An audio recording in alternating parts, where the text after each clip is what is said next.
അഷ്ടദള ഷോഡശദള ചതുർദ്വാരയുതഭൂപുരത്രയ ശ്രീചക്രസ്വരൂപ ഭദ്രസിംഹാസനാസീനെ സകലദേവതാ പ്രധാന. ഓം ശ്രീജനന്യേ നമ. ഓം ശ്രീജനകായ നമ. ഓം ഗുരുഭ്യോ നമ. ഓം ഗം ഗണപതയേ നമ. ഭാഗവതത്തിലെ അനവധി കഥകളെ വർണ്ണിക്കുകയാണ്. എല്ലാ കഥകളൊന്നും നമുക്ക് കേൾക്കാൻ സമയമില്ലെങ്കിലും ചില കഥകളൊക്കെ കേൾക്കുന്നത് വളരെ നല്ലതാണ്. ഭഗവാന്റെ കപിലാവതാരത്തെ വർണ്ണിക്കുമ്പോൾ നമ്മൾ ഇന്നലെ വംശപരമ്പരകളെ കേട്ടു. മനോർ വംശ പരമസമ്മത എന്നതാ സൂചിപ്പിക്കുന്നു. മനുവിൻ്റെ വംശപരമ്പര പരമസമ്മതമാണ്, എല്ലാവർക്കും ഒരുപോലെ സമ്മതമാണ് എന്നും കേൾക്കുമ്പോൾ തന്നെ മനസ്സിന് എന്തെന്നില്ലാത്ത ആനന്ദത്തെ ഉണ്ടാക്കുന്നതാണ്. ഇങ്ങനെ സൂചിപ്പിച്ചുകൊണ്ട് മനുവിൻ്റെ 3 പെൺകുട്ടികളുടെ കഥ ആദ്യം പറഞ്ഞു. പ്രസൂതിയെ രുചിപ്രജാപതി, ആകൂതിയെ രുചിപ്രജാപതി വിവാഹം കഴിച്ചു, അതിൽ യജ്ഞൻ. അതുപോലെ തന്നെ ദേവഹൂതിയെ കർദമ പ്രജാപതി വിവാഹം കഴിച്ചു. 9 പെൺകുട്ടികൾ, 2 ആൺകുട്ടി, ഒരു അവസാനമുണ്ടായത് ഒരു ആൺകുട്ടി കപിലവാസുദേവൻ. ആ കർദമ പ്രജാപതിയുടെ കഥയെ ഭാഗവതം വിസ്തരിച്ച് വർണ്ണിക്കപ്പെടുന്നുണ്ട്. അതിന് കാരണം എന്താണെന്ന് ചോദിച്ചാൽ ഭഗവാൻ കപിലവാസുദേവനായി അവതരിച്ചു. അമ്മയായ ദേവഹൂതിക്ക് ഉപദേശത്തെ കൊടുത്തു. സാഖ്യയോഗത്തെയാണ് അവിടെ പ്രധാനമായും ഉപദേശിക്കുന്നത്. പ്രകൃതി സംബന്ധിയായ വിഷയത്തെ, കപിലേയത്തെ ഉപദേശിക്കണം. അപ്പം ഇവിടെ ഈ കർദമ പ്രജാപതിയോട് അച്ഛനായ ബ്രഹ്മാവ് വിവാഹം കഴിക്കണം എന്നൊക്കെ പറഞ്ഞപ്പോൾ കർദമന് ഒട്ടും സമ്മതം ഉണ്ടായിരുന്നില്ല. ആ കാലഘട്ടത്തിൽ അങ്ങനെയാണ്, വിവാഹം കഴിക്കാൻ ഒട്ടും താല്പര്യമില്ല. പ്രപഞ്ചത്തിൻ്റെ പരമകാരണമായ സത്യത്തെ അനുഭവിച്ച് ആ ആനന്ദത്തിൽ അങ്ങനെ ഇരിക്കാനാണ് എല്ലാവർക്കും ഇഷ്ടം. കാരണം എവിടെ നോക്കിയാലും പ്രപഞ്ചത്തിൻ്റെ പരമകാരണമായ സ്വരൂപത്തെ അനുഭവിച്ചറിയാൻ പാകത്തിനുള്ള കാലാവസ്ഥയായിരുന്നു. ഇന്നിപ്പോൾ അങ്ങനെ എളുപ്പമൊന്നും നമുക്ക് പ്രപഞ്ചത്തിൻ്റെ പരമകാരണമായ സത്യത്തെ അറിയാനുള്ള കാലാവസ്ഥയൊന്നുമില്ല. ആ പ്രപഞ്ചത്തിൻ്റെ പരമകാരണമായ സത്യത്തെ നമുക്ക് നേരിട്ട് കാണാനും അനുഭവിക്കാനുമുള്ള സാഹചര്യത്തെ ഒരുക്കുന്നതാണ് ക്ഷേത്രം എന്ന് വിചാരിച്ച് ആ ക്ഷേത്രത്തിൽ വന്ന അകത്തിരിക്കുന്ന വിഗ്രഹത്തെ കാണുമ്പോഴും പ്രപഞ്ചത്തിൻ്റെ നിലനിൽപ്പിൻ്റെ പൊരുളായ സ്വത്വത്തെ, ആ ഉണ്മയെ നമുക്ക് അനുഭവിച്ചറിയാൻ സാധിക്കുന്നില്ല എന്നതാ സൂചിപ്പിക്കണം. പിന്നെ എങ്ങനെ അറിയേണ്ടത്? അതിന് ഏറെ കഷ്ടപ്പെടണം എന്നതാ സൂചിപ്പിക്കണം.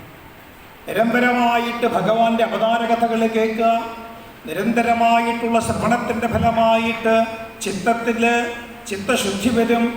ആ ചിത്തശുദ്ധിയോടുകൂടി വിചാരം ചെയ്യണം. വസ്തുസിദ്ധിർ വിചാരേണ ന കിഞ്ചിൽ കർമ്മ കോടിമി ചിത്തസ്യ ശുദ്ധയേ കർമ്മ ന വസ്തൂപലബ്ധയേ. ഈ കർമ്മങ്ങളൊന്നും തന്നെ ഈശ്വരനെ കിട്ടാൻ കാരണമാകുന്നില്ല, പക്ഷേ ചിത്തത്തെ ശുദ്ധീകരിക്കാൻ കാരണമാണ്. ശുദ്ധീകരിക്കപ്പെട്ട ചിത്തത്തോടുകൂടി മാത്രമേ ആ ഭഗവത് വിചാരം വേണ്ട പോലെ ആവും. അപ്പോൾ ഇത് കർമ്മം ചെയ്യാതെ കണ്ട് തന്നെ ചിത്തം ശുദ്ധീകരിക്കപ്പെട്ട കാലമായിരുന്നു. അതുകൊണ്ട് വിവാഹാദി കർമ്മങ്ങളൊന്നും വേണ്ട. തുടർന്ന് ബ്രഹ്മാവ് പറഞ്ഞു, ഭഗവാനെ പ്രത്യക്ഷപ്പെടുത്തി ഭഗവാന്റെ അനുഗ്രഹത്തോടുകൂടി വിവാഹം കഴിക്കണം എന്ന് പറഞ്ഞപ്പോൾ കർദമ പ്രജാപതിക്ക് ഒരു ഉത്സാഹമൊക്കെ വന്നു. ഭഗവാനെ കാണാലോ, വിവാഹം കഴിക്കലല്ല പ്രധാനം, പിന്നെന്താണ്, ഭഗവാനെ കാണാൻ ഒരവസരം. ആ അവസരം കളയണ്ട എന്നുറപ്പിച്ചുകൊണ്ട് കർദമ പ്രജാപതി തപസ് ചെയ്തു. ആ കർമ്മ പ്രജാപതിയുടെ മുമ്പിൽ ഭഗവാൻ പ്രത്യക്ഷപ്പെട്ടു. മനോഹരമായ സ്വരൂപത്തിൽ ഭഗവാൻ അവതരിച്ചു. സതം വിരചവർക്കാഭം സിതപത്മോൽപലസ്രജം സ്നിഗ്ധനീലാളകവ്രാതവക്ത്രാബ്ജം വിരജോംബരം. രജോഗുണം തീരെ സ്പർശിക്കാത്തവനും ഈ താമരമാല ഒക്കെ ധരിച്ചിരിക്കുന്ന ഭഗവത് സ്വരൂപത്തെ വർണ്ണിക്കുമ്പോൾ കാണാം. താമരമാല, താമര എന്ന് പറഞ്ഞാൽ ഒന്നിനോട് ബന്ധമില്ലാതെ കണ്ട് സർവത്തിനും സാക്ഷിയായിട്ട് വർത്തിക്കുന്ന ഭാവം. യാതൊരു തരത്തിലും രജോഗുണം ബാധിക്കാതെ കണ്ട് സൂര്യനെ പോലെ ശോഭിക്കുന്നവൻ എന്ന് പറഞ്ഞാൽ എൻ്റെ എന്നുള്ള വിചാരം ഇല്ല ഭഗവാന്. എല്ലാവരുടേതുമാണ് ഭഗവാൻ. ഭഗവാന് തൻ്റേതായിട്ടുള്ള ആൾക്കാരെ അങ്ങനെയൊന്നുമില്ല. ഇപ്പം പരീക്ഷിത്തിന് സംശയം തോന്നി, ഇടയ്ക്ക് ചോദിക്കുന്നുണ്ട് പരീക്ഷിത്ത് മഹാരാജാവ്, ഈ വിഷ്ണുവിന് ദേവന്മാരോട് കുറച്ചിഷ്ടം, അസുരന്മാരോട് ദേഷ്യം, അങ്ങനെയൊക്കെ ഉണ്ടോ എന്ന്. അതിനുത്തരമായിട്ടാണ് നമുക്ക് നരസിംഹാവതാരത്തെ വർണ്ണിക്കുന്നത്. ഭഗവാനെ സംബന്ധിച്ച് അസുരന്മാരെന്നോ ദേവന്മാരെന്നോ മനുഷ്യനെന്നോ ഋഷികളെന്നോ പിതൃക്കളെന്നോ തിര്യക്കുകളെന്നോ ഒരു ഭേദബുദ്ധിയില്ല. എല്ലാവരോടും സമഭാവനയാണ്. എല്ലാവരും ഭഗവാനെ സംബന്ധിച്ച് എന്താണ്? ഒന്നാണ്. അത്തരത്തിലുള്ള ആ ഭഗവത് സ്വരൂപത്തെ കണ്ട് കർദമ പ്രജാപതി ഭഗവാനെ നന്നായി സ്തുതിച്ചു. ജുഷ്ടം ദദാത്യാകില സത്വരാശേ സാംസിദ്ധ്യമക്ഷ്ണോ തവ ദർശനാൽന യൽ ദർശനം ജന്മഭീഢ്യ. ഈഢ്യ എന്ന അഭിസംബോധനയോട് കൂടിയിട്ടാണ് സ്തുതി. ഈഢ്യ എന്ന് പറഞ്ഞാൽ എല്ലാ സ്തുതിക്കും അർഹനായവൻ എന്നർത്ഥം. അതായത് സ്തുതിക്കുക, ബഹുമാനിക്കുക, ആദരിക്കുക ഇങ്ങനെയൊക്കെ ചെയ്യണമെന്നുണ്ടെങ്കിൽ എന്ത് വേണം? യോഗ്യത വേണം. ഈ യോഗ്യതയില്ലാത്തവരെ ബഹുമാനിക്കേണ്ട കാര്യമില്ല. ഇപ്പം ബഹുമാനിച്ചാൽ കുഴപ്പമുണ്ടോ? കുഴപ്പമൊന്നുമില്ല. പക്ഷെ വേറൊരു പ്രശ്നമുണ്ട്. ഈ യോഗ്യതയില്ലാത്തവരെ നമ്മൾ ചെന്ന് നമസ്കരിക്കുക, ബഹുമാനിക്കുക, എന്തെന്നില്ലാത്ത ആദരവ് കൊടുത്തുകൊണ്ട് പ്രശംസിക്കുക, അല്ലെങ്കിൽ സ്തുതിക്കുക, ഇതൊക്കെ ചെയ്താൽ എന്താ കുഴപ്പമെന്നറിയോ? ഈ ബഹുമാനവും സ്തുതിയൊക്കെ കിട്ടുന്ന വ്യക്തിക്ക് അഹങ്കാരം അങ്ങോട്ട് കൂടും. കണ്ടില്ലേ, എന്നെ വന്ന് നമസ്കരിക്കണം, അപ്പം എനിക്ക് എന്ത് വരണോ? അഹങ്കാരം കൂടുന്നു. ഈ അഹങ്കാരം കൂടിയാൽ എന്താ കുഴപ്പം? നാശത്തിന് കാരണമാകും. അപ്പം നമ്മുടെ നമസ്കാരത്തെ കൊണ്ട്, സ്തുതി കൊണ്ട്, പ്രശംസ കൊണ്ട് മറ്റൊരാൾ നശിക്കാൻ ഇടവരുന്നത് നമുക്കും കൂടി ദോഷമാണ്. അതുകൊണ്ടാണ് ഇവിടെ ഭഗവാനെ ഈഢ്യ എന്ന അഭിസംബോധനയോടുകൂടി എല്ലാ നമസ്കാരത്തിനും സ്തുതിക്കും അർഹനായവനെ. കാരണം എന്താണ്?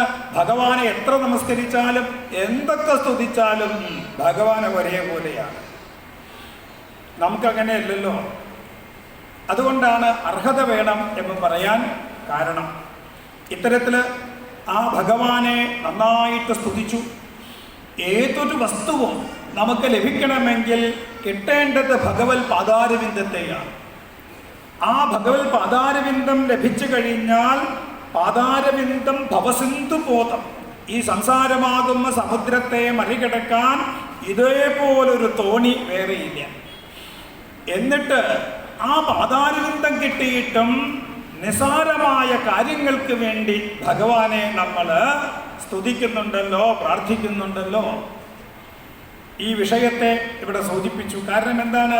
ഇനി ഞാനും ഈ ഭഗവാനെ കിട്ടിയിട്ട് ചോദിക്കാൻ പോകുന്നത് എന്താണ്? ഒരു കല്യാണം കഴിക്കണം, അതിനൊരു പെൺകുട്ടിയെ വേണം, അയ്യേ മോശമില്ലേ എന്നുള്ള ഒരു തോന്നൽ വേണ്ടാച്ചിട്ടാണ് ഞാൻ തപസ് ചെയ്യുന്നതിൻ്റെ കാരണം എന്താണ് എന്ന് ചോദിച്ചു കഴിഞ്ഞാൽ സമാനശീലാം ഗൃഹമേധേനും, വിവാഹം കഴിക്കണം എന്ന് വിചാരിച്ച് ഏതെങ്കിലും ഒരു കുട്ടിയെ വിവാഹം കഴിക്കണമല്ല. പിന്നെന്താണ്? എൻ്റെ ആഗ്രഹങ്ങൾ എന്താണോ അതറിഞ്ഞ് ചെയ്യാൻ പാകത്തിന് ഉള്ള കാമധേനുവിനെ പോലെ ഒരു ഭക്തി. അങ്ങനെയാണ് വിവാഹം കഴിക്കാൻ ആഗ്രഹമൊന്നുമില്ല. അവൻ നേരത്തെ പറഞ്ഞു ഭഗവാനെ കാണലാണ്, അത് കണ്ടു. ഇനി എന്താണ്? എന്തിനു വേണ്ടിയിട്ടാണ് തപസ് ചെയ്തത്? വിവാഹം കഴിക്കാൻ വേണ്ടി. അത് കഴിച്ചില്ലെങ്കിൽ അത് ശരിയാവില്ല. അച്ഛൻ പറഞ്ഞിട്ടുമുണ്ട്. ഭഗവാനെ തപസ് ചെയ്യുകയും ചെയ്തു. അപ്പോൾ ഭഗവാൻ സന്തോഷിച്ചുകൊണ്ട് പറഞ്ഞു, അല്ലയോ കർദമ, ഉടൻ തന്നെ മനു തൻ്റെ പുത്രിയെയും കൊണ്ട് ഇവിടെ വരും. മഹാലക്ഷ്മിക്ക് സമാനയാണ്. ദേവഹൂതി എന്ന പേര്. വിവാഹം കഴിച്ചോളൂ. ആ ആ നിങ്ങളുടെ ജീവിതത്തിൽ ഞാൻ പുത്രനായിട്ട് അവതരിക്കും.